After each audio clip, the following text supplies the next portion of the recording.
guys that we can move some freaking Ibanezes, even though, you know, I've got to say, the video I did with Ibanez today, I kind of sucked at playing it. That was the first time I played a guitar. The whole day is like, it wasn't the best advert, but I'll get something else for you. All right, cool. I mean, I've got a couple Ibanezes myself. We got 4 more days left. It's the ProRes Ibanez. How do you say more than one Ibanez?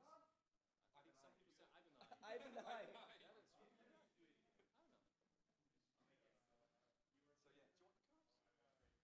So yeah, do you want the cards? Yeah, I guess I'm gonna take the card because it has your CS Guitars, great. Yeah. And then I'm gonna find where I can do other things. I'm already on here. I can see myself on stage on YouTube. This is strange. 'Cause if I walk over here, there's a lag. Why can't I? Is this already going?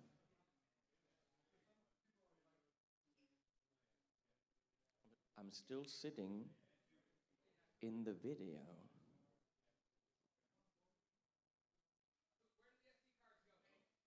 SD cards go to me.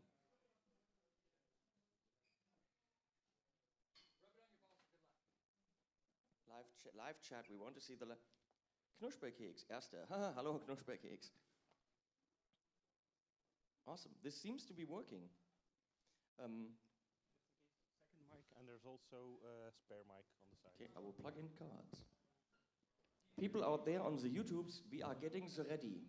Just stay with us for a short little amount of time. Hey, Hennings, yes. Who's participating in this? We'll start with 3 guitar builders and Colin Scott from CSGuitars, and it's going to turn into questions from the world, your fans, and we'll drag up. Shut up! And you know how live chat goes. It's going to turn away from the topic in 5 minutes. We'll drag up here whoever wants to be up here. We'll flip it around, and after an hour we'll turn it down and do that again.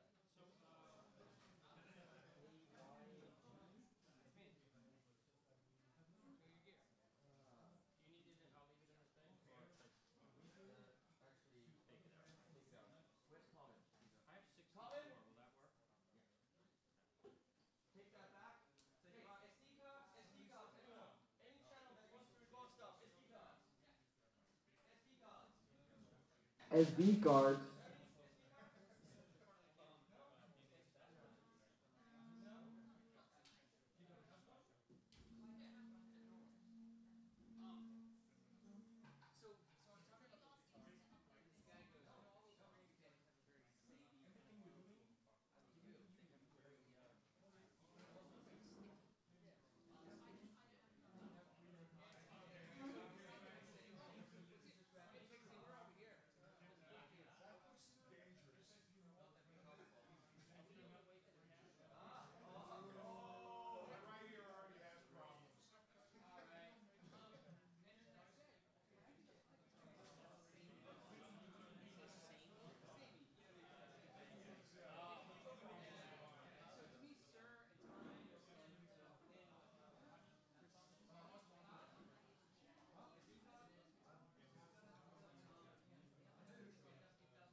Hello, hello.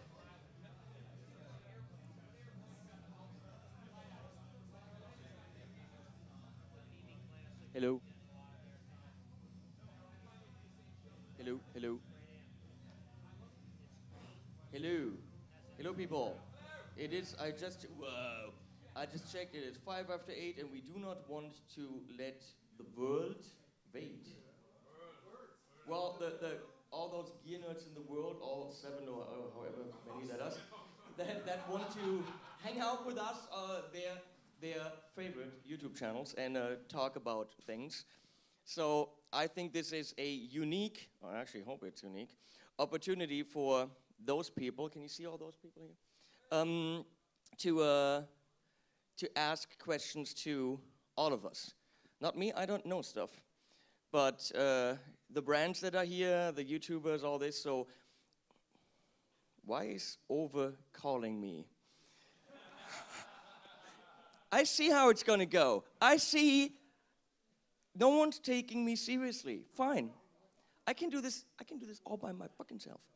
So, over kind of with me, but more himself, picked the topics, and I told him, look, it's a live stream. We pick a topic, 5 minutes later we have questions that are gonna go somewhere else anyway, but we'll start with the idea to talk about tone wood. We're gonna open up that can of worms.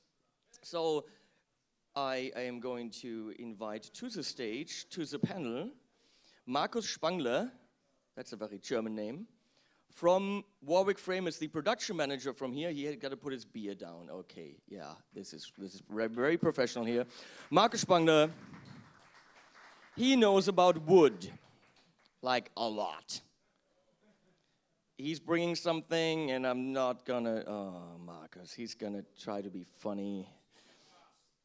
And he's very far away, so he loves me much. Then we'll have, yeah, come here, baby. We'll have Brian Ewald from PRS Guitars. I've heard they make good stuff. He told me earlier he knows how to handle a good piece of wood, and we're gonna see if he also knows what it's made of, and if it has any bearings on the sound of a guitar. Then in the middle, we're gonna put Colin Scott from Scotland. It sounds like a stage name. I'm Colin Scott from Scotland. It's In the middle, he said. I'm just... I was gonna go in the middle of you guys over there, but whatever. Sit wherever you want. So Colin told me earlier, what you studied physics? A master's degree in physics. So this could go really wrong right there in the opposite direction of where I wanted this to go, but we'll see. Oh, scary shit. And Tal McMull, where's Tal? He's not even here. Tal, could you come up here? He's sitting down, he's like, am I part of this? Tal McMull from Israel. McMull Guitars, these guys make guitars out of 70-year-old wood. Of course, really, that's just, it doesn't really make a difference, so why even talk about it? I'm going to shut up, which is something that the people out there are not used to. And I'm just the moderator and look at the comments and hope not to fall asleep. So you guys discuss what you think is tone wood and if or not or what, and then we're going to see what these people out there want to know from you. Make some troubles. Yes. Tone wood. What is the future of tone wood? Start with you.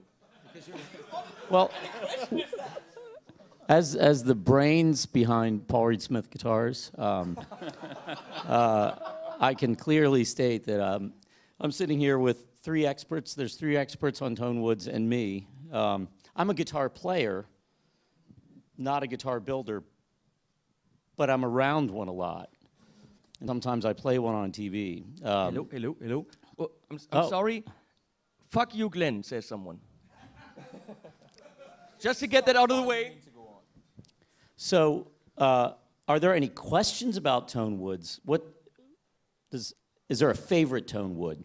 No, is tone wood real is the question. Oh yeah, absolutely. Done. Absolutely, without question. Next topic. Yeah. Well, I think I think tone wood is one one small part of a massive equation. It makes a difference. You're totally right. Everything makes a difference. Is it the main difference? No, but it plays a part. Agree? Disagree? I think from the reaction of the crowd there, I'm going to disappoint them by saying that I am agreeing that tone wood makes a difference. Yeah. I agree with that. Through science. That's why it's called tone wood, I guess. Yeah, I would say so. Hello? What's with the mic? What kind of wood is this mic made out of? Yeah, I'm wondering, what wood is this mic made out of that's cutting out like this? Oh, the batteries are empty. So, tone wood. What is your favorite tone wood?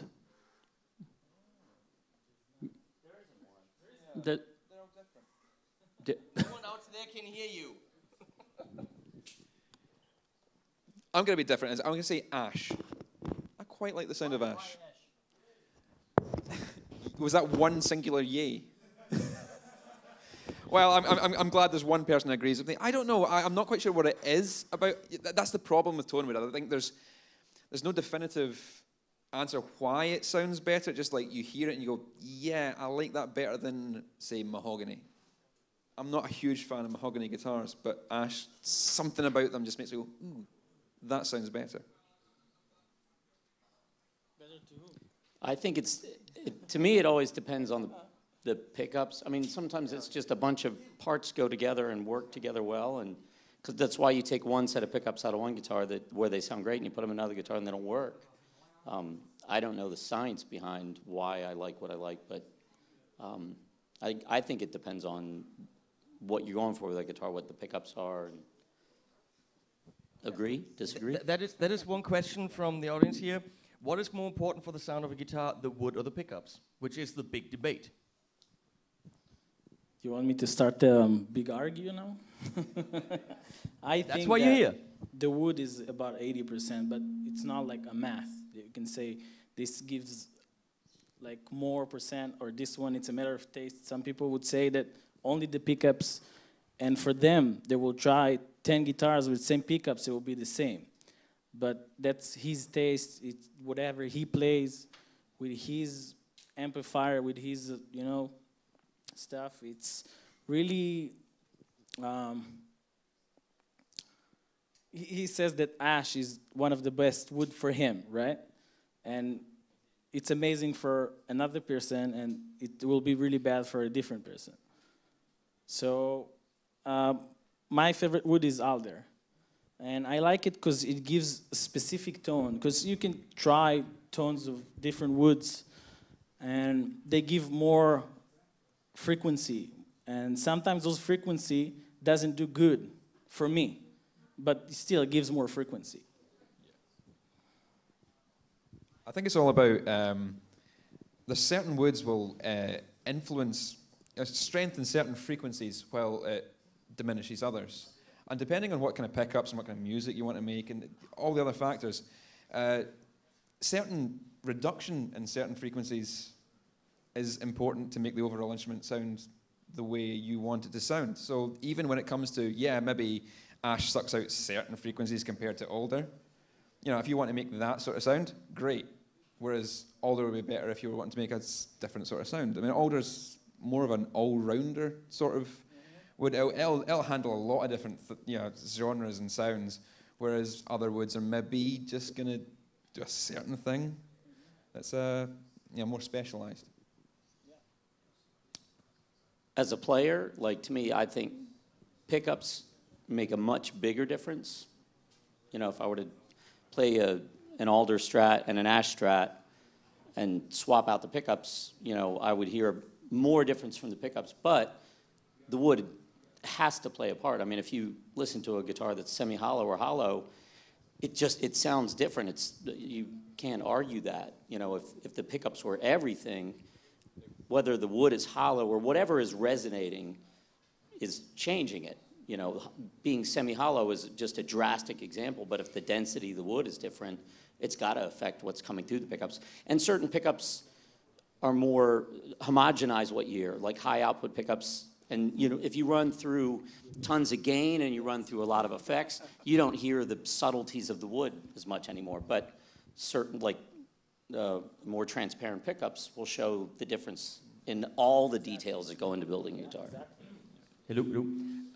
I remember watching part of a video on Will's easy guitar, and he does not believe that the wood changes it. And he talks about density, weight, and I think what the misunderstanding is, if I understand it correctly, is that we say ash sounds like this, mahogany sounds like this. And he says, well, but the density of the wood makes a difference, the weight of the wood makes a difference.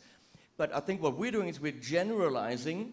Mahogany will sound in that general direction because usually mahogany generally has a certain weight and density, whereas maple generally has a certain weight and density.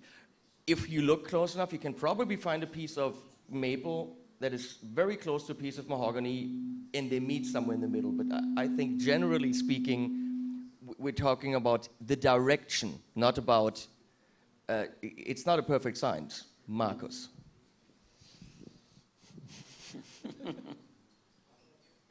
I agree with you. So I think you're right with mahogany, that you have lighter mahoganies, you have heavier mahoganies, and they are sounding a little bit different compared to each other. We made in the past some trial where we put the same body woods with mahogany necks and with maple necks and maple necks with ebony fretboards and rosewood fretboards, and it was the difference, yeah? Why are you laughing? Because one of the helpers, Michelle, is writing me things about wood in the shower. Wood in the shower? Yeah, don't go there. Okay. So, definitely, but mahogany is sounding like mahogany, the more warmer tone, and maple is sounding more the brighter sound.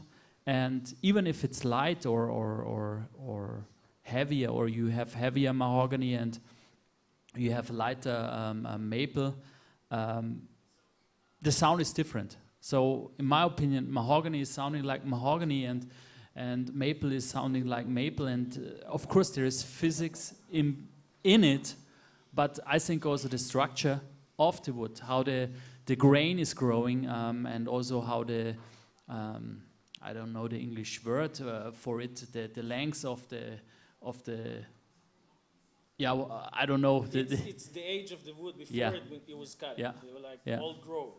Yes, and this is, in my opinion, of course you hear the difference. Right, you can't generalize and just say maple is this, because it's... I think that's what people have, that's one of the parts of the debate, right? Generalizing. And then there are people that are saying that the different types of wood, that wood in general makes no difference whatsoever because Fender did this cardboard guitar and it also made a sound.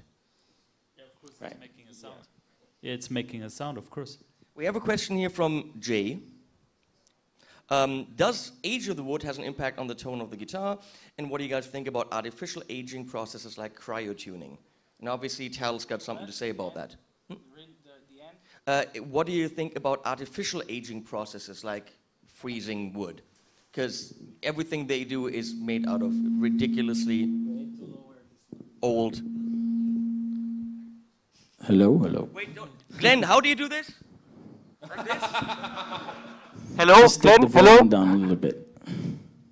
I just want to say something before about the thing is when you use a high gain pickups, the wood does make is like less important.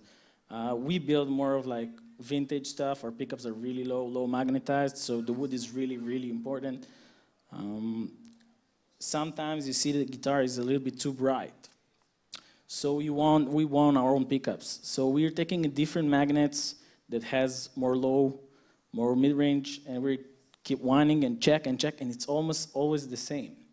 It's changed a little bit, the EQ, but it's always stayed the same. It's the guitar. That's the low pickups. So it is different approach. About old woods, we found that old woods, it's not just old wood, it's old grown. When you cut the wood, it needs to be really old before you cut it. And that's a big difference before you let it dry and the way you let it dry. If it's an air dry, it sits and it takes the moisture out of the wood, it's much better. When the wood is dry, just give a mid-range tone. That's what we're looking for. Your comment on that? We were now not talking about the syro aging and heat treating aging, and I read here near us there is a musical institute where they are checking the idea of if you deep freeze a piece of wood and what is happening, and what they found out is that deep freezing is don't bring anything with wood, and they found out the advantage that the heat treated wood makes a difference in tone. My personal believing is, because I was also a little bit going into it, and when you go, for example, to Toolmaker, they are using since years that to get the steel harder, that they deep freeze it. And of course the structure is changing in these materials. Maybe not in the wood, but for acoustic guitars, for example. But I think for metal, there is a change. I cannot prove it, and it's my idea, or what I think what can really make a difference, because the deep freezing treatment, I know it from we were talking with a guy who was doing this process, and he said, okay, he deep freezed guitars. Problem was always the lacquer was cracking and the glue seams were open up, so the instrument is more or less afterwards trash, but it's sounding better. And they did it also with brass instruments, and they were saying the brass instrument, there was definitely a change in the tone. And I think if it's not the wood, then I think there's something changing in the pickups. That an instrument, what was sounding before harsh or not so good, was afterwards, after this treatment, was sounding better.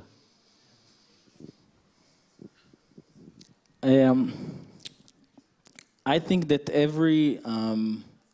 everything that you're playing with the wood, make it cold, make it hot, makes it different, because it's changed the moleculate, I don't know how to say that word, and it's changed the wood.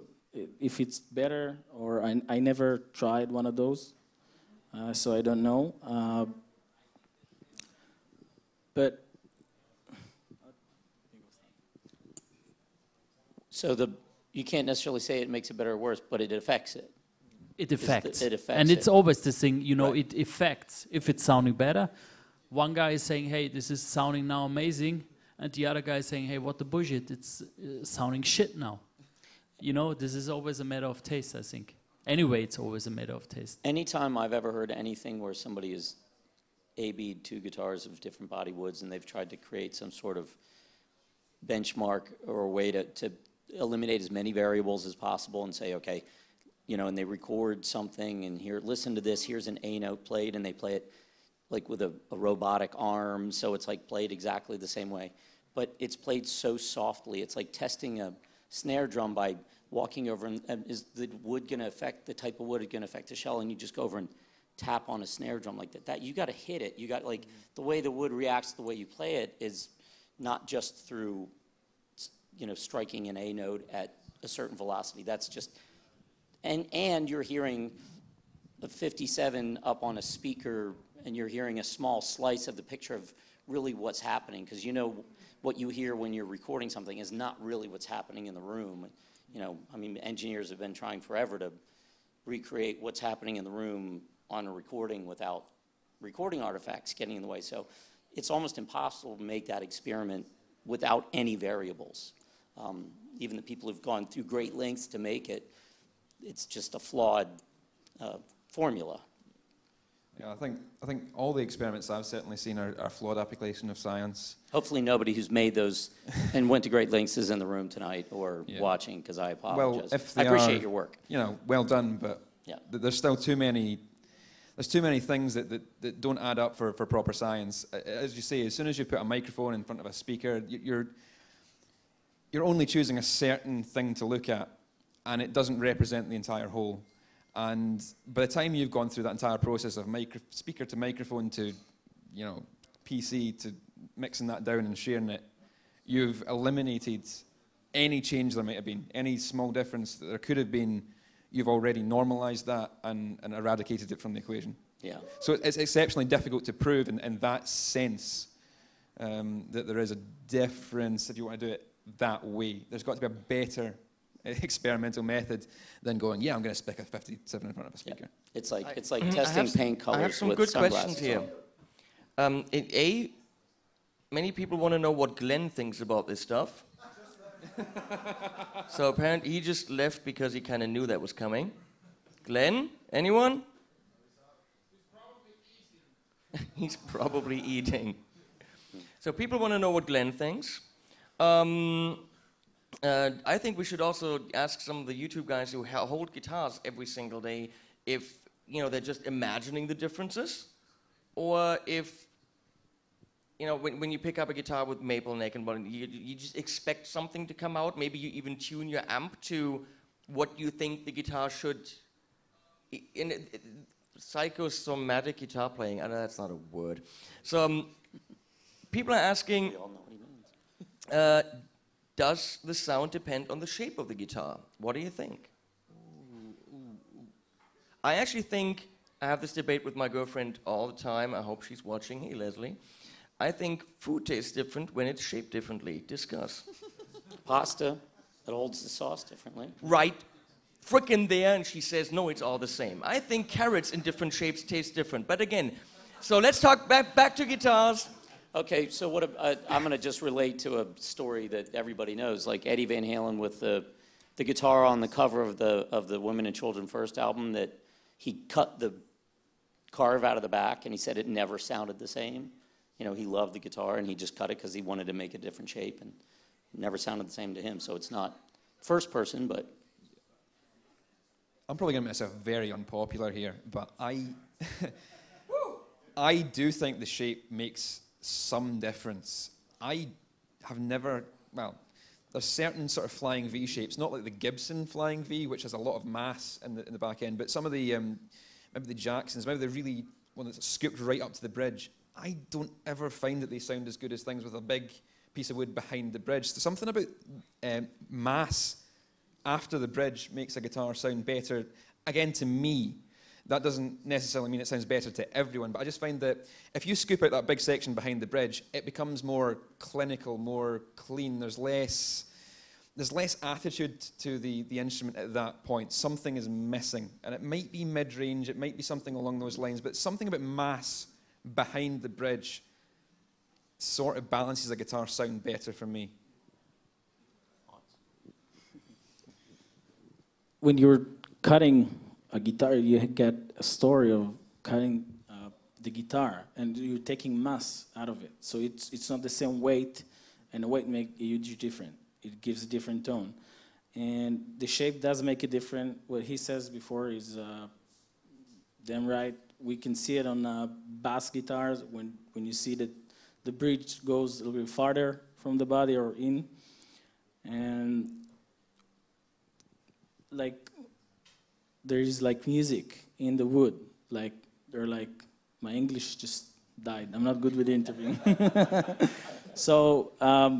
But it's a question of mass. Yeah. And the mass and the size of the body, thickness of the body, and this is, I think, the important thing. It doesn't make a difference, I think, if whatever the shape is here a little bit 5 millimeters more or less. I think it's basically the mass what you have on materials. Yeah, I agree.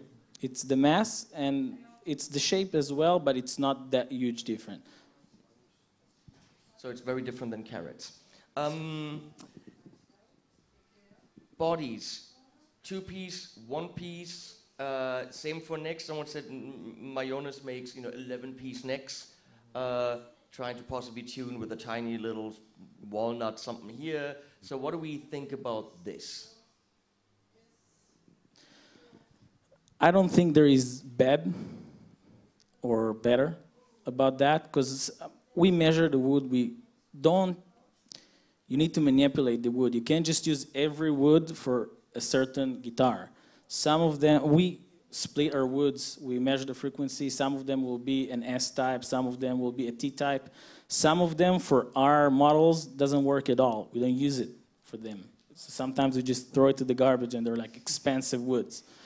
I think sometimes few pieces can make a magic happens. Like if something happened between those pieces, that one of them was a little bit more mid-rangey and the other one had more treble, but together they work perfect.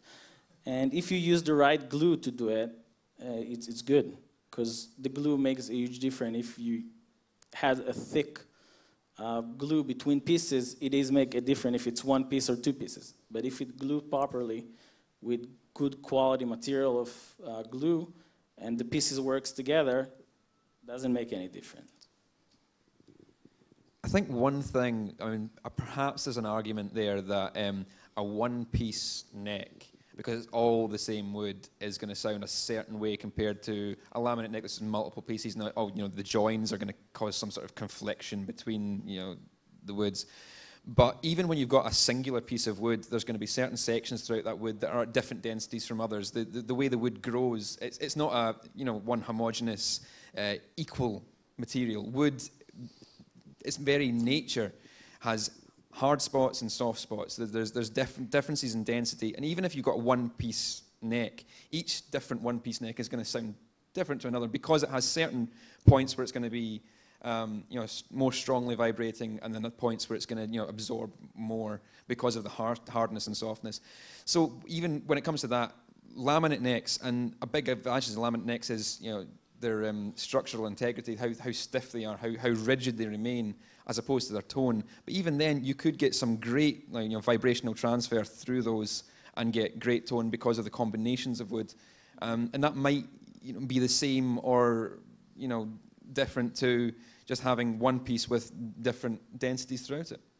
And with this case, those guitar that has few pieces in the neck make it stronger. About the sounds, I told you, there is like few people that believes that 1 piece will be better than few pieces, but I think it's a matter of taste or whatever you're building. If you're doing a different guitar, like for vintage, many pieces will sound a little bit too bright, but for different metal guitars that will cut more, because usually they have humbuckers and they're a little bit more high gain. Sometimes you need this specifically high frequency. I have no input on this subject. It's getting way too deep for just a guitar player. I would be merely guessing. I wish I could read that comment. We don't want to bash some guitar companies that I've played and didn't like. And whoever's following this on the YouTube maybe knows what comment I'm talking about. Let's leave it at that. Sadly, the big evil discussion about tone wood's not happening up here. It's not even happening in the comments. There isn't a lot of anti-tone wood hate. So the wrong people are watching this, I guess. There's consensus in the comments. Yeah, some people are saying... That's a rare occurrence. Some people are like, yeah, it's more down to the nut and the blah, blah, but there isn't no, you could use a piece of cardboard and would be the same. None. Or we have changed the internet's opinion We have changed the on a internet. whole. We have done it. We have finally solved the long debate. High five. Nice. Good work, yes. Next problem. So that means since we, wait a second, have time, we should get actually interesting people up here. Yes, please. No, except for Colin. Colin's a YouTuber. You guys from companies, piss off. Yeah. Next time when Get there out is here, an come on. interview, I'll take a sleep more than 1 hour. So, guys, comment. Who else do you want to see up here talk about stuff? Anyone? Anyone? Bless you. Anyone? Anyone? Robert Baker is totally falling asleep over there. Oh, Marcus wants to talk about... New Tonewood on stage, and this is the future of Tonewood. He wants to talk about the future of Tonewood. What is this? MDF. Which is apparently what all Framus guitars are made out of. Is that correct? At the moment not, but maybe in the future. If the world is going on with the CITES and whatever, then we will have instruments made out of this. That is correct. There was one question earlier about the a replacement for rosewood. Let's do that, and then we'll have some people that we can throw up here because people want to see people. So what do you think will be a replacement for rosewood? Not MDF. I have no idea. No, neither do I. I'm feeling you have an idea. Okay. The substitute will be Brazilian rosewood. So okay, that solves that. Chal, you got something to say for that? There is a different kind of rosewood. Not all of them will be better than a different kind of woods. We specifically couldn't find anything yet. We tried a lot of stuff since there is that problem with the rosewood. And we had the CITES fully with all our old stock woods. We have a lot of them, but we have them and we're still looking for them. We couldn't find any yet. But I think the whole debate about the rosewood or why they put it on the red list, and it's for the whole industry big pain in the ass. In my opinion, it doesn't solve the problem that you kill the rainforest. Because I think, and I talked with one guy from the government here in Germany, they are in charge for CITES, and they said the problem is that now they are going to the point that we, in the music industry, we create a value on the instrument. We make an instrument. We make a higher value out of it. And what are they doing now in the rainforest or in India or wherever it's coming from? They have no job anymore. So what they are doing, I heard it from Blackwood from Africa, that they were making coal out of it, wooden coal. And they're destroying a big area of the rainforest and not going just like cut a tree over of rosewood and bring it out of the forest. No, they're making now big areas and get less value out of it. So, and this is, I think, the biggest problem, what is happening now. Than to put it on the red list and say, don't use it because it's bad thing to have it on an instrument. I think the correct way would be to use it, to use woods from the rainforest, but to get a higher value out of it and to get them to the point that they understand that they have to make a living out of it. And if they cut only a few trees out, replant them, it's regrowing. Like we do here in Europe or in America, I think this is the best way to do. And not just put it on the red list and the problem is solved. No, the problem is somewhere else. Because people are still keep using rosewood. Because not every custom guy knows what rosewood is. People keep sending rosewood and give it a different name. And the problem is exactly what you said. You can't just start selling it in mass produce for people for making tables and stuff. They gotta give it to the person who needs it.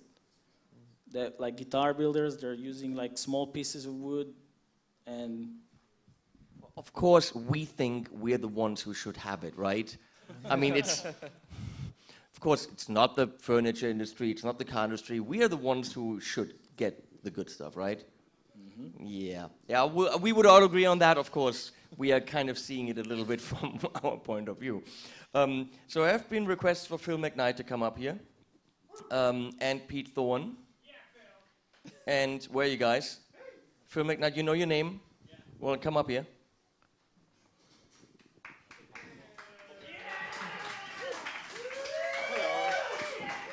Hello, good evening. Have I been requested to leave yet? No, you can hang out. Oh, well, that's okay. I was just fully expecting people to say, get that guy out of here. I'll have to tell you about a very mean comment about you from my girlfriend later.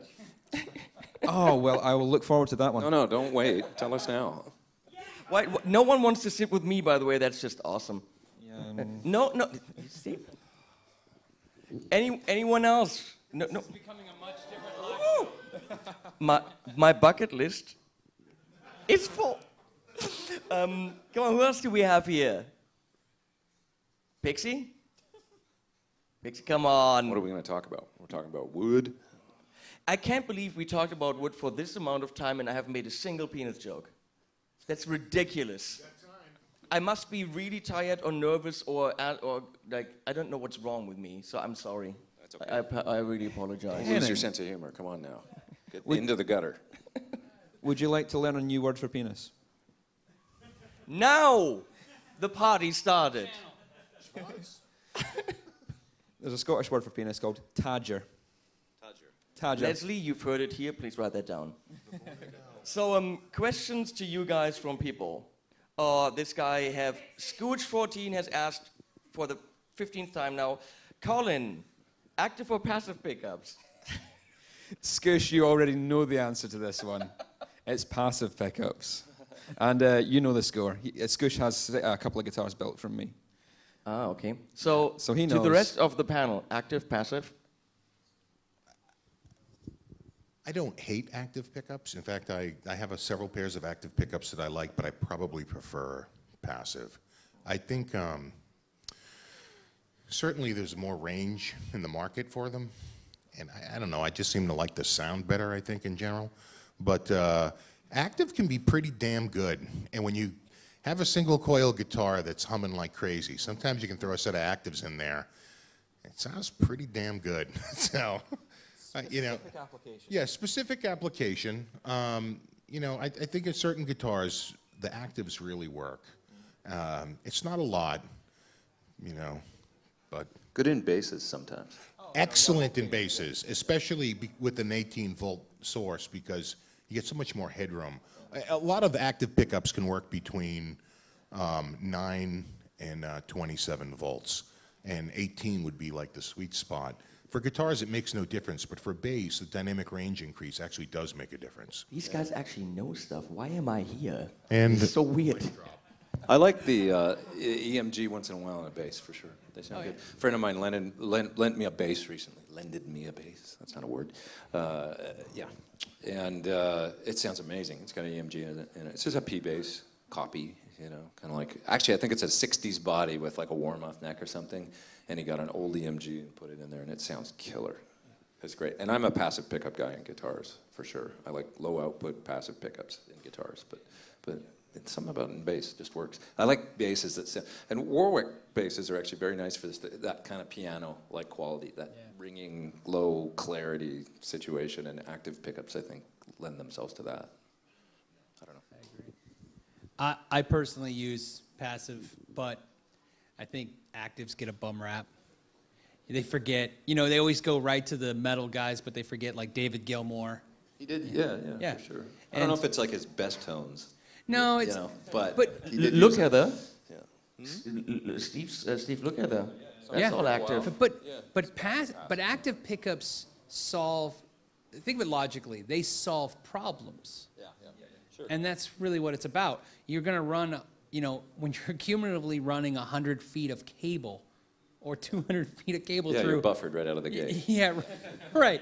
Yeah, and you're going to run it through 20 stomp boxes, and then and think of this, and they're practical for smaller players too, when they're in the bar and the blender comes on. Yeah.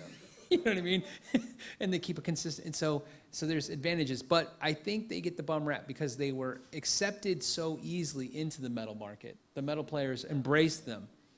they become the image of them, and they kind of... That's a good point. Yeah, they kind of... So then you have people forgetting that there is, you know, there are a lot of uses for active pickup that are not metal. So. I have a question here from Robert Baker, which is ethereal or ethereal. And if you guys don't know what this is about, I seem to have been the only channel that Brian Wampler did not send the ethereal to get reviewed. So everyone kind of says, Henning, how do you like the ethereal? So he continuously posted on Facebook and says, hey Henning, look, here's my ethereal. So could someone in his vicinity please kick him? Yeah. Someone? I don't see feet going up. Anyone? Oh, come on. Someone? Come on. Philip? No, he high-fived him. Thank you. Okay. So, anything, let me see what else do we have. Ethereal, active, passive. Back to the tone wood debate with you guys, apparently. And a German question. Should I read it to you guys in German? No. You could try. Okay. Wieso werden keine Alternativen zu tropischen Geschützenhölzern gesucht, gerade in Bezug auf Nachhaltigkeit und die Abholzung der Urwälder? No. Yeah. No. Pete Thorn says no, and he's the authority. You may not check my bag. So nothing else here. Come on, guys, we've got these people on stage. What was that guy's question, though? Was it a good one? Why aren't people looking for alternatives to tropic woods, to exotic woods? They are. They are, right there. There's tons of that stuff. No. Solids? Resonates? No, they are. Gibson uses phenolic resin fretboards. What's that stuff called? Rich Light. Rich Light. Right. I have actually a guitar from a German luthier, Natsangi. He uses only German wood, so there's walnut, there's cherry, there's pear, and it, you know, works. So he absolutely wants to only use woods from around here. And who's leading the fight on that are the acoustic companies, because the two biggest companies that come to my mind about trying to use woods that, first there's Martin, who's using phenolic resin fretboards, Formica bodies, right? They make it out of Formica.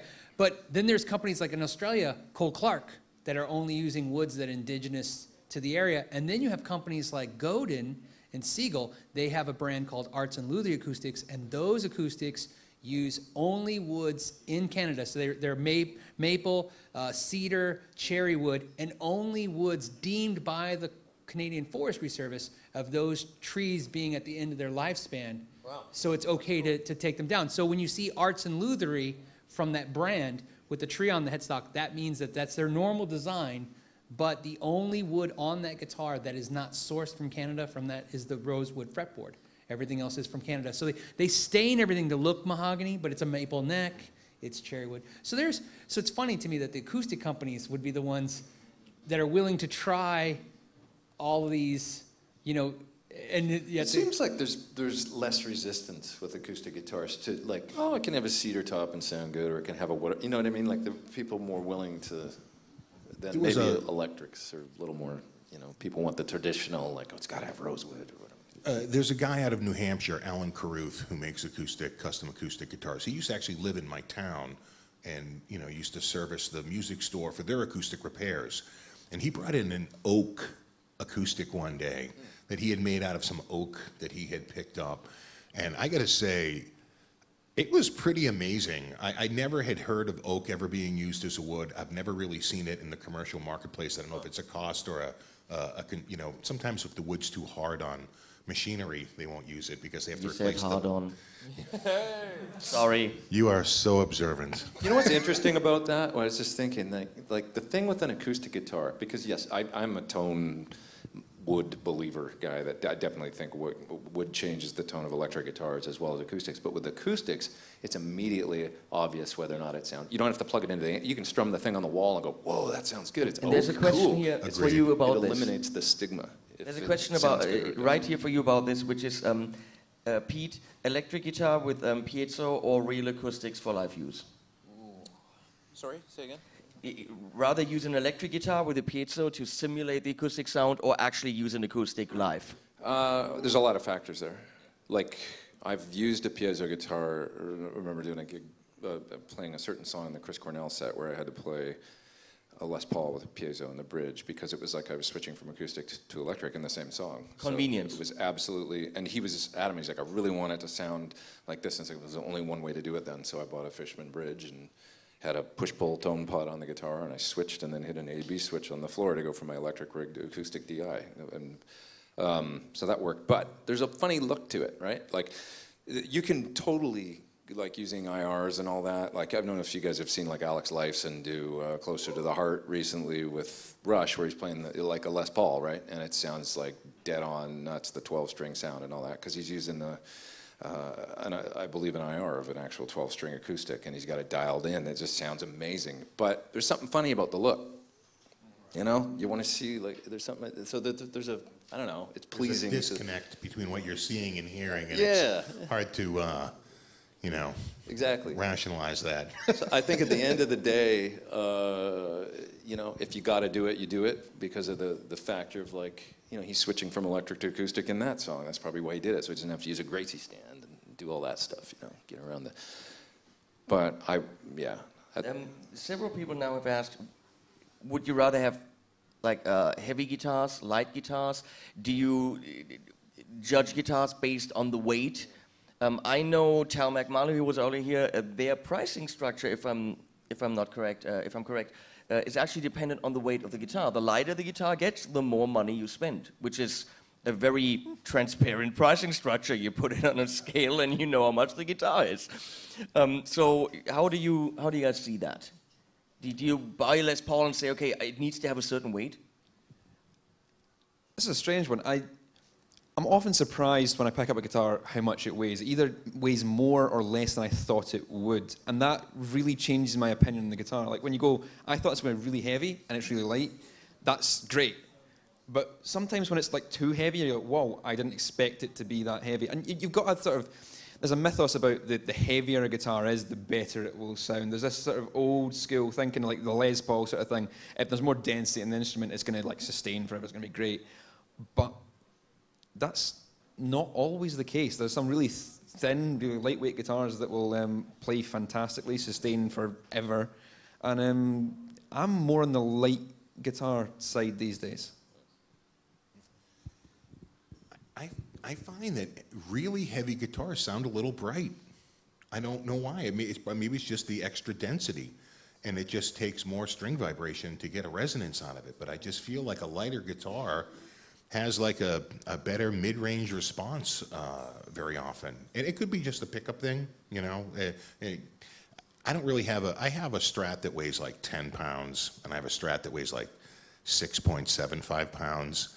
And they are very different instruments, even though they're both Strats. I'm amazed that you know the weights of your guitars. I got 70 guitars and I couldn't tell you shit about them.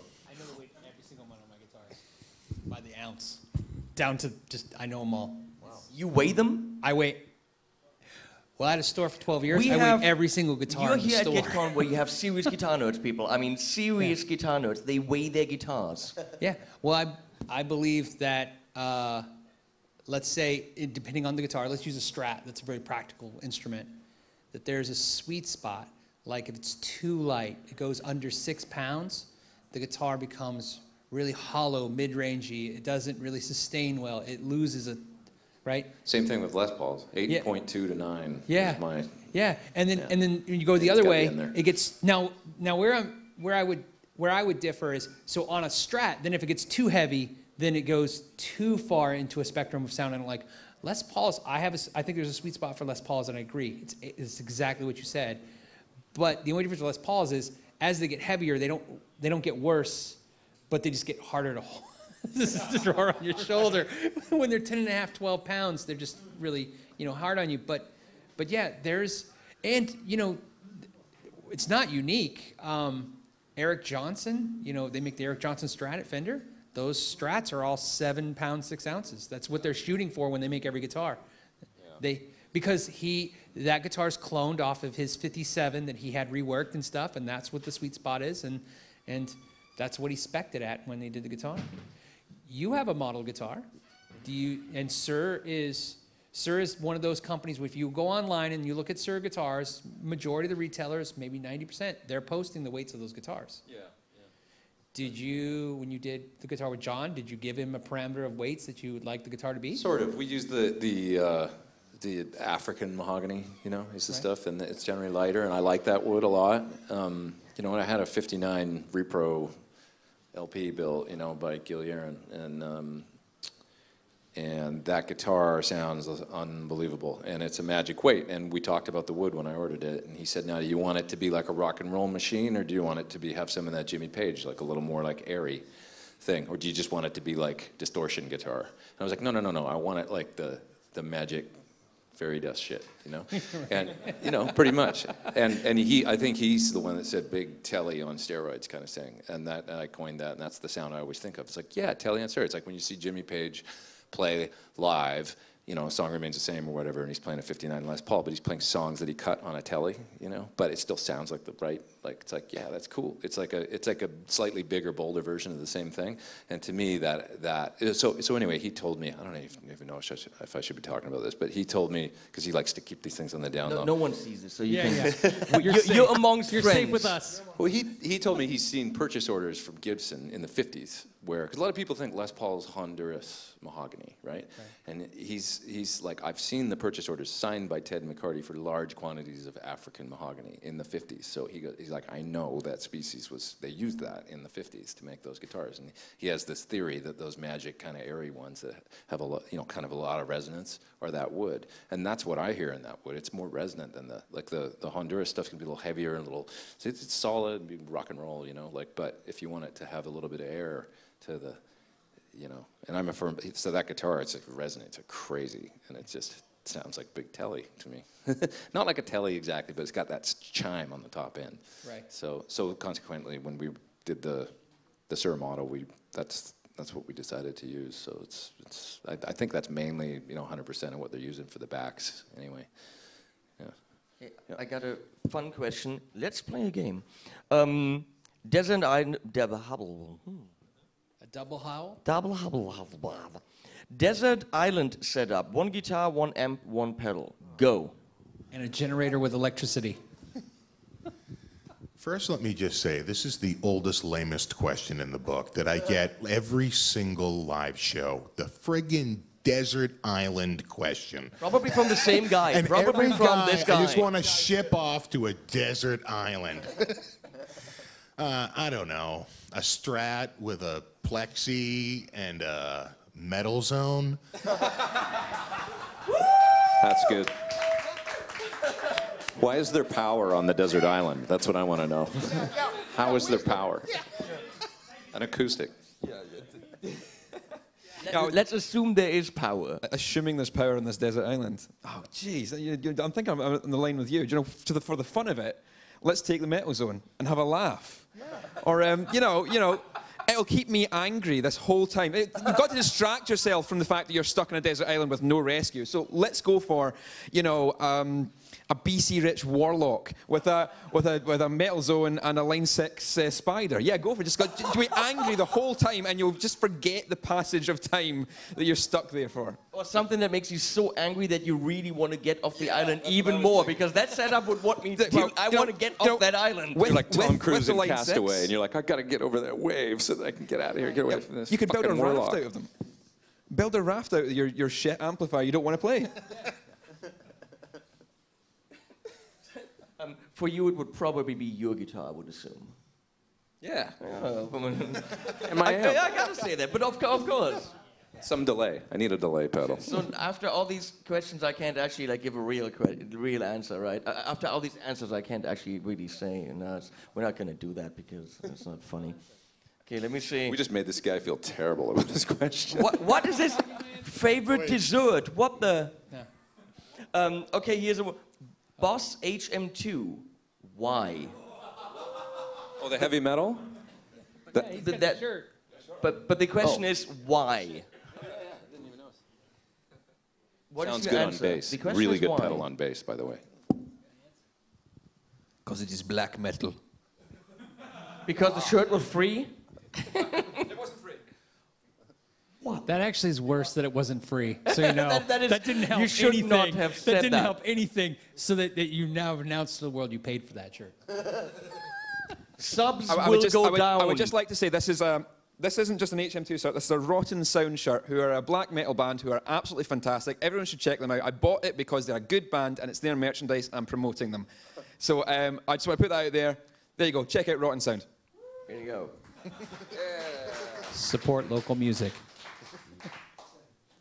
For the record, my island would be my good answer. Back to the island. I would like the most buoyant amp and a guitar that's shaped like a paddle. I'm going to read this question, and we're not going to discuss it because we'll be here for 3 weeks.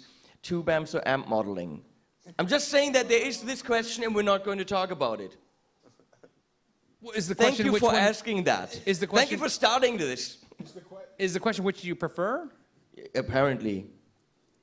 Yeah, I prefer tube.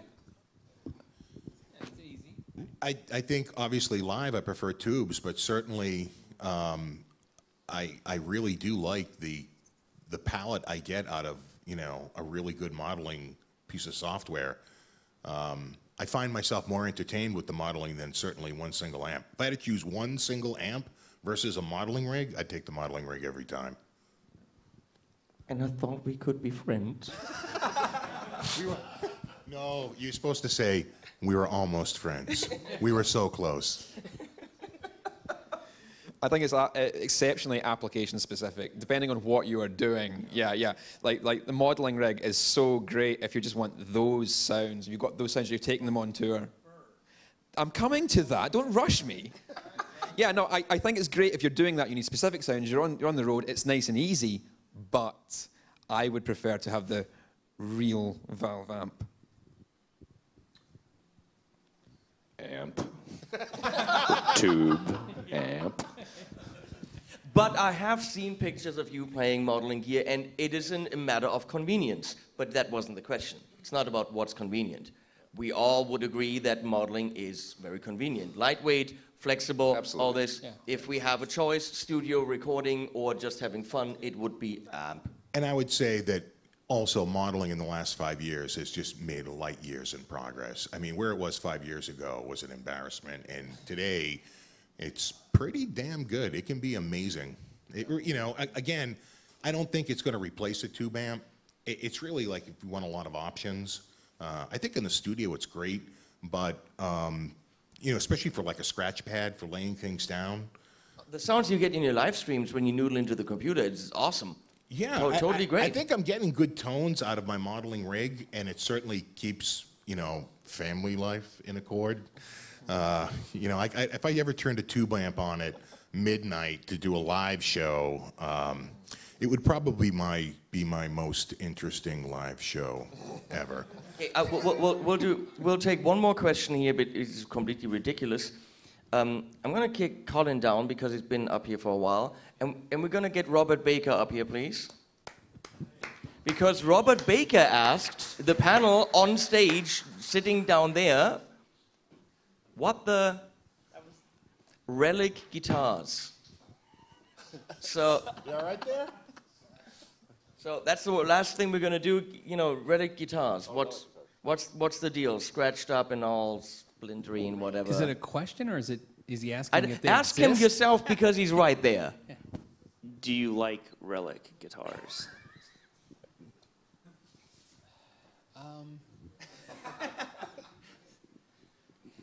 Yeah, when I do it myself. When I, from the age, the history of the guitars and stuff. It's cool. To me, it's just a finish. So it's like, do you like pink or purple guitars, gold tops, relict? I don't look at it like it's any kind of magic or anything. It's just, jeans. Do you buy brand new jeans, or do you buy the ones that look like they're worked in a little bit? It's just the way, it's an aesthetic for me, so. I think other than the jean market, I can't think of another product on the market that comes pre-worn, right? I mean, there's no Relic cars, brand new. Can I get a few dents on that, right? So, I don't know. Food. Relic seems It seems like unearned. It seems unearned. Well, I know what you're saying. You want to relic it yourself over time. Yeah, well, And I have a few guitars that are, 30 years old that I've reliced over 30 years. And I don't mind those chips, but, and in defense of, like, say, a custom shop relic, it's one of the nicest guitars I've ever played. I mean, just gorgeous. It was fantastic. But I don't know that I'm seeking that out. I mean, if I played one and it's really nice, I might be convinced to buy it, but I'm not really drawn to the relic like I'm not drawn to ripped jeans. And maybe it's an age thing. The problem is, I think why the relic guitars got popular is the new finishes on guitars. Like if you buy an American Standard Strat, Exactly. I have friends, they play 4 to 8 hours a week, in a jam band. And 2 years later, the guitar still looks brand new. Yep. I mean, unless they bumped it into something, they can't wear through that finish. And So what we're saying is Fender makes great finishes. well, and all the companies We're saying that it's good. No, we're Yeah. saying polyurethane is much different than lacquer, and that's why they go to it, because it cures like a hardcore coating. So sometimes, can I see the point that somebody would play a guitar for years and feel like having a brand new still looking guitar is... By the way, I'd like to point this out. I'm not going to say why. When you said the only thing, that's not true.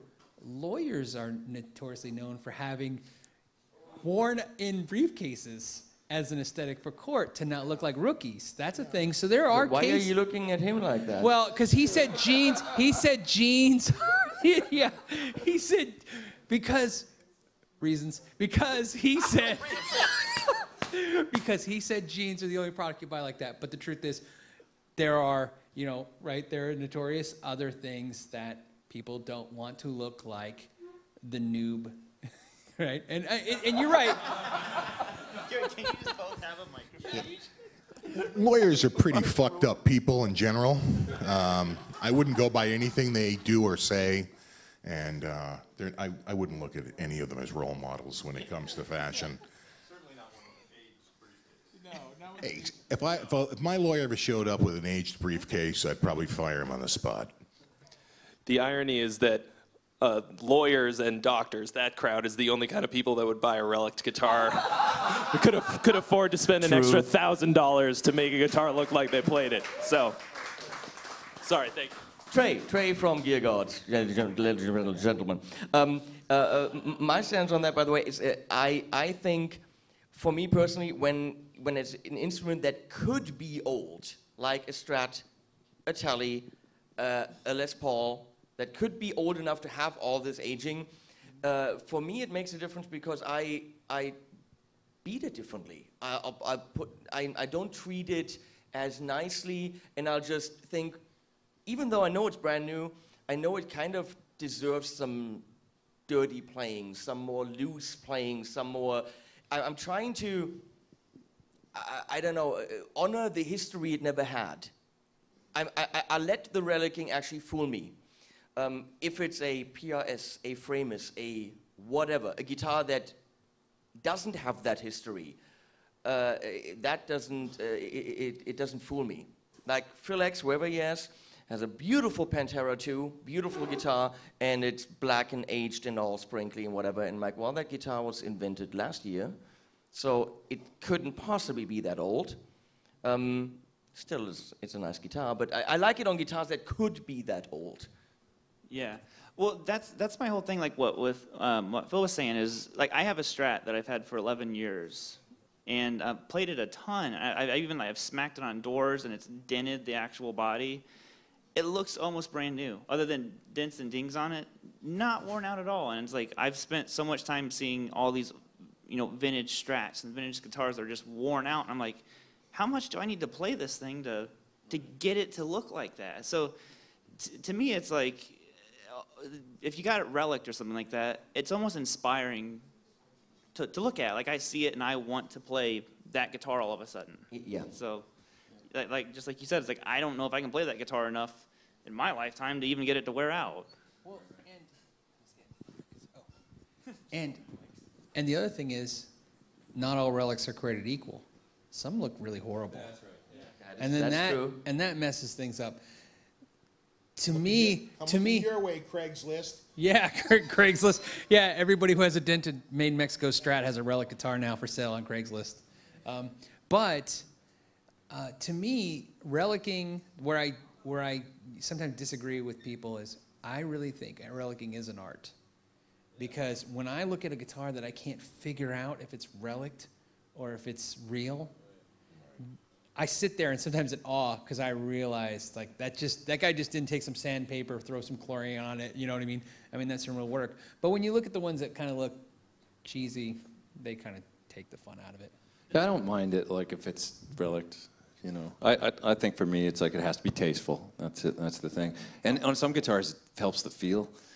Like, you know, if the back of the neck's got the, you know, the lacquer worn off, and it's like raw wood. I love that. So sometimes it's great on certain guitars, as long as it's not that overdone, like burnt, like, you know, the stuff that looks like you dragged it behind a pickup truck or something. It still wouldn't be that screwed up. I can't stand the ones that are overdone. That's too much. But you know, I heard that relics came about originally from the Stones. Because Keith Richards wanted a guitar that felt exactly. Fender built him beautiful guitars, and he was like, "Yeah, but they feel all new." And then they had to find a way to make him feel with these new guitars like he felt with his old guitars, and that's how it came about.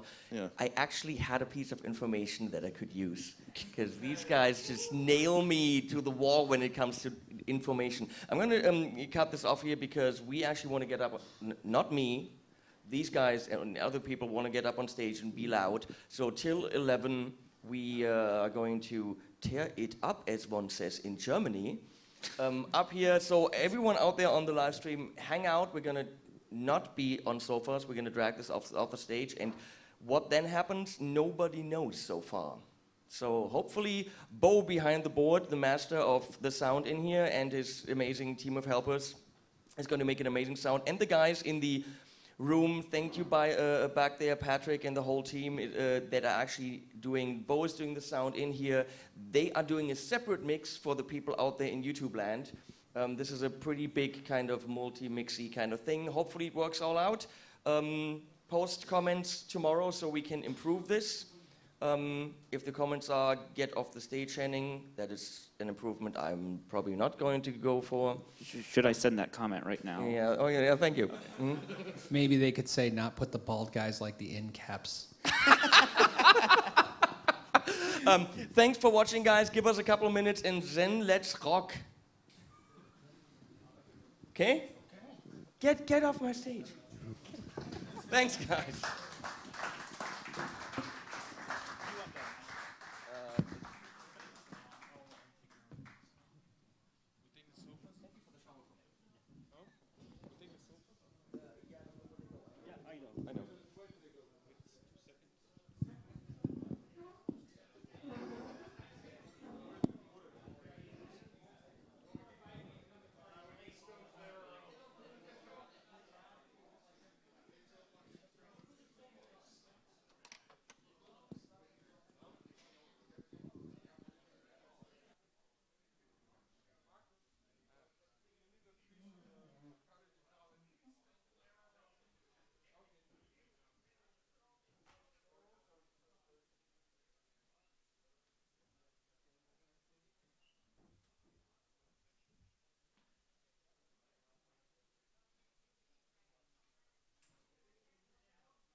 All right, full kit.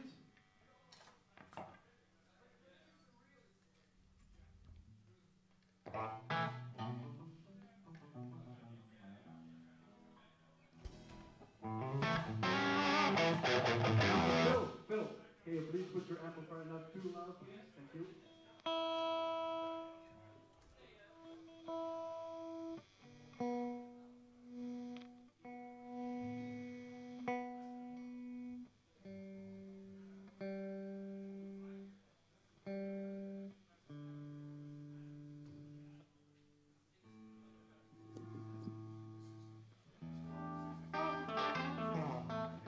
Check it.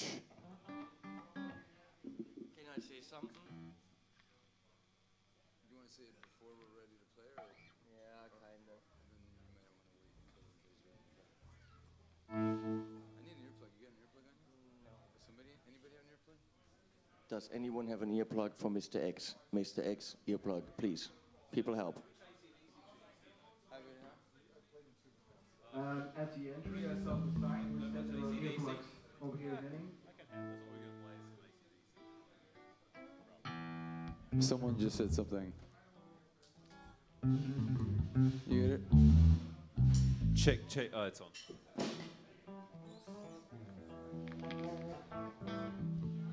Check it. Check. Can we get a little more mic in the monitor, please? Somebody said that they had. Check it. Oh, there it is. Thank you very much.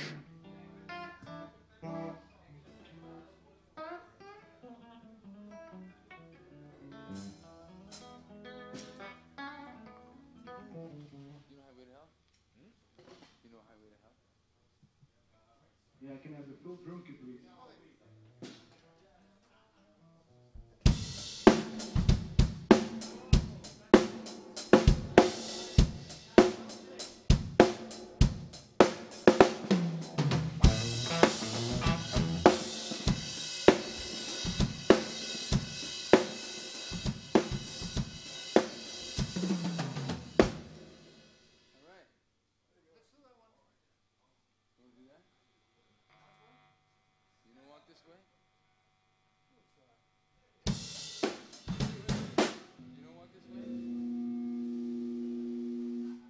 These guys are making me nervous.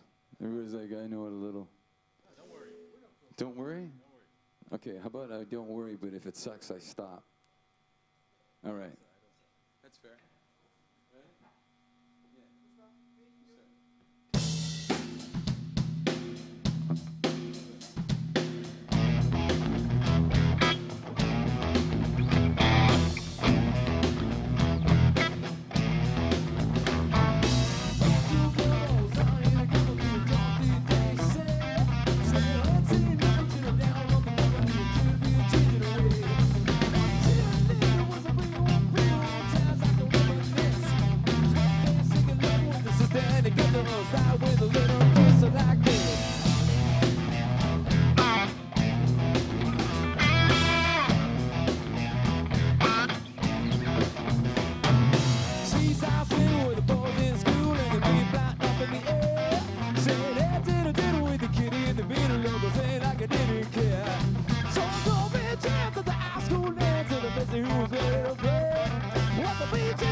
See, all in with the gun again as I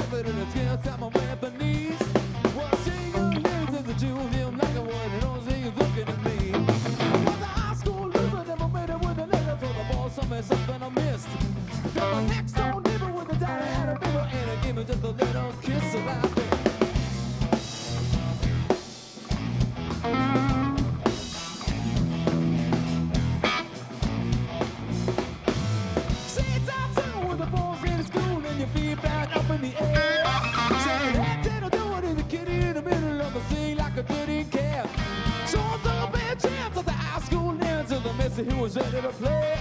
So the way it says the boy, continue with say what you want. You told me how to walk this way. Tell me to walk this way. Down this way.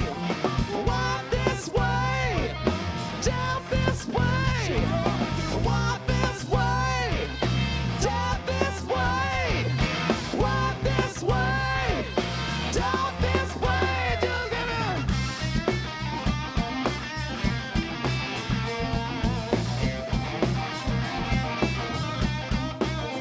Like this.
Not even close, man.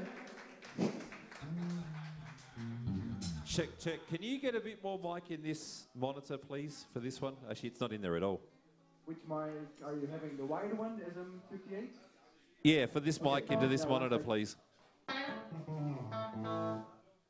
Check, check, check, check, check. Hey, hey, hey, hey. I can't hear Jack.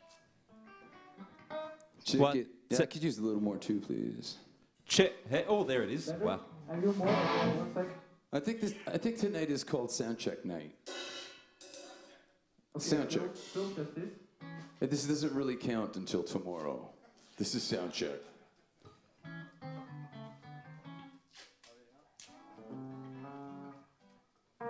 And I would like to mention how freaking awesome it is that Mr. X came here the whole freaking week.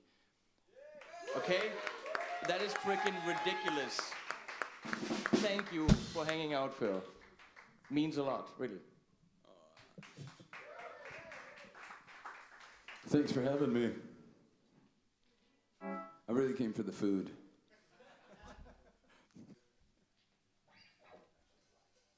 How about Funk 49? Yeah, I heard about it. So you know it? Yeah, I never played. You know Funk 49? No, not really.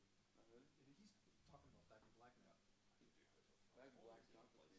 Yeah. Highway to Hell is pretty easy. Huh? Highway to Hell? Yeah. Let's start with that. Whoa! Hey! Fuck!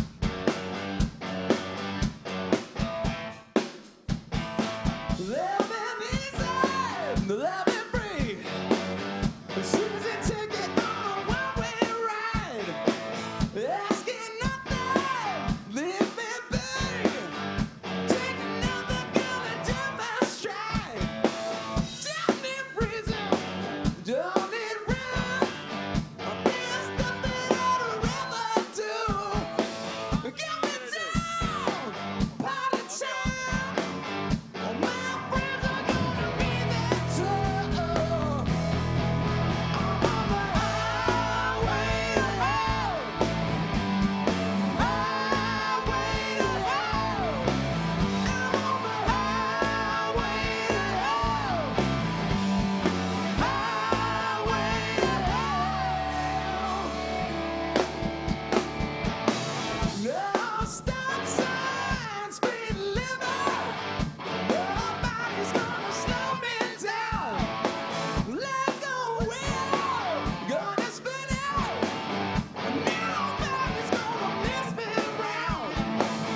What's all the delay?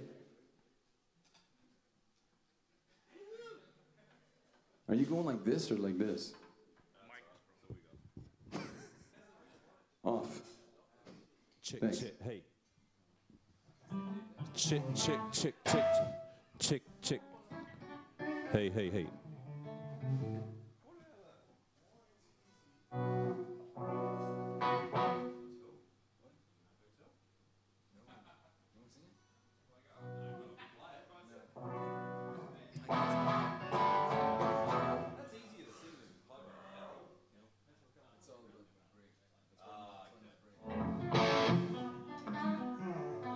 Check, check. Oh, that's an ugly frequency. Oh, I'm Freddie Mercury. No, I didn't mean to do that. If your chin hair was under your nose, maybe. And if I took it up the butt. Give me, there's, check, This one's got some ugly frequencies on it, Bo. It's kind of getting a bit out there. Check, check. Hey, hey, hey, hey. Oh, that's much better. Oh, he's good. Let's just do the blues number because that's easy to do. We'll just do 12 bar and E.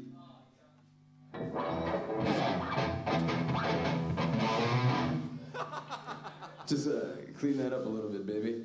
And just watch me for the stops.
I play so much better drums when I drink beer. Just saying. You drink better when you drink beer? Yeah, I play so much. I mean, we're He needs beer. bass players, so they can come up and change, right? I think I could pull that off on bass, actually. You could? I reckon I could. There you go. Yeah, fuck it. Oh, oops. There goes my pass. There you go.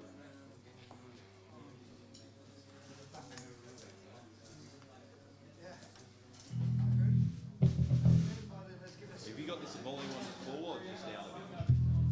You're running it on full. Hey, thanks, man. You can step down too, I think. It's just going to be 3.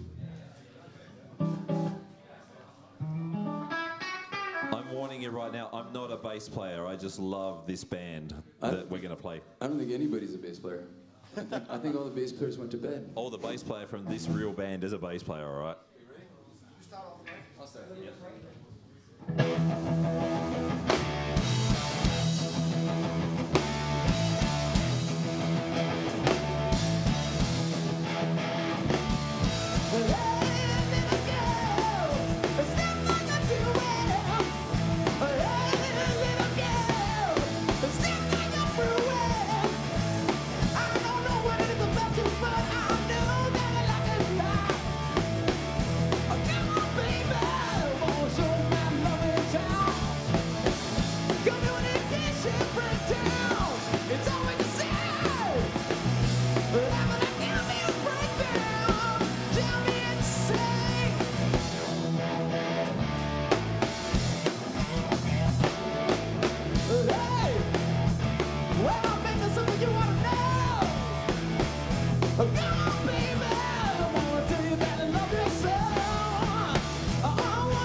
Sound check start.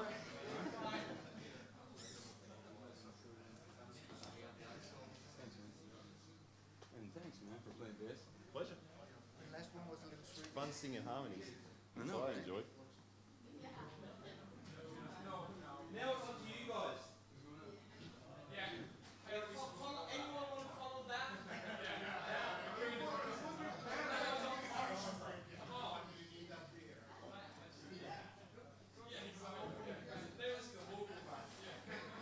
Some shit about that.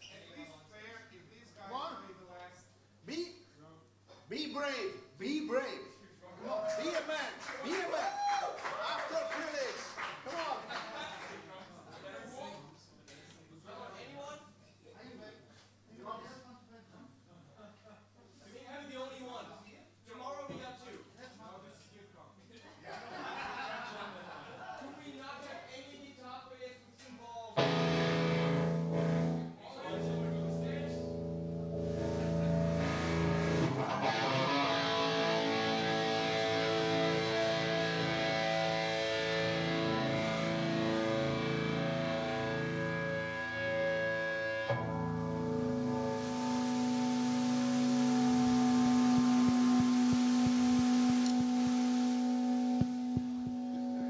I need a guitar.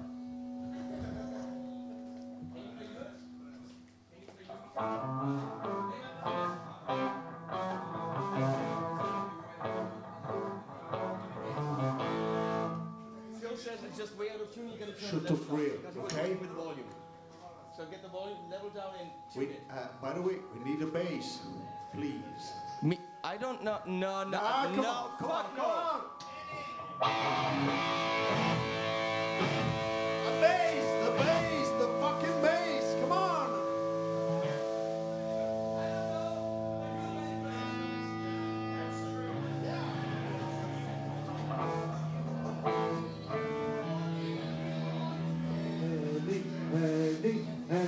Come on.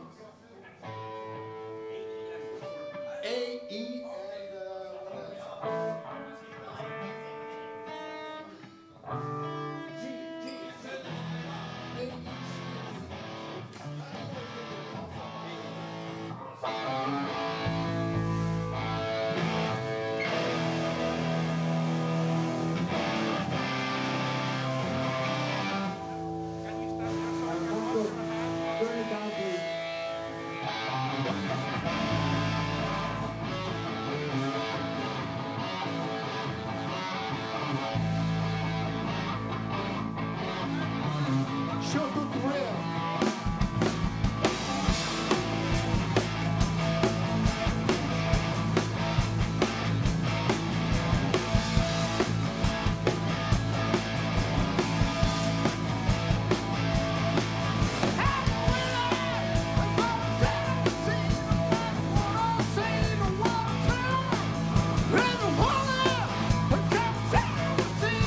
Proud to kill.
Rock and roll.